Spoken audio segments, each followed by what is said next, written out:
are needed in your life. Don't sometimes pray against them. Sometimes you just have to allow them be, because God said, stand at my right hand till I make your enemies your footstool. So if you don't want to climb, definitely you're going to pray against the enemy, because God said, stand at my right hand till I make your enemy your footstool. Not one enemy now, enemies. There are friends in me, friends, enemies. We call them friends, and they are enemies too.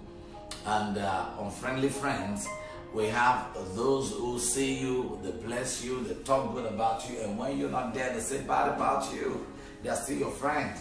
Some will just appreciate you for what you're doing, and they still want to see the way they're going to pull you down. They are still your friends, because the Bible says, I will set a table before you. God said, I will set a table before you in the presence of your enemies. Why will God set a table before you in the presence of your enemies? Because God is trying to want to tell your enemies, you are anointed, and you are too anointed to be disappointed.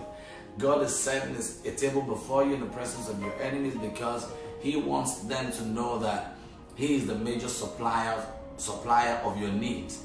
That you don't need those enemies to supply you. They just need to stand before the table or behind the table when you finish eating, so that they will pack the remnants. So there are some enemies that are needed in your life.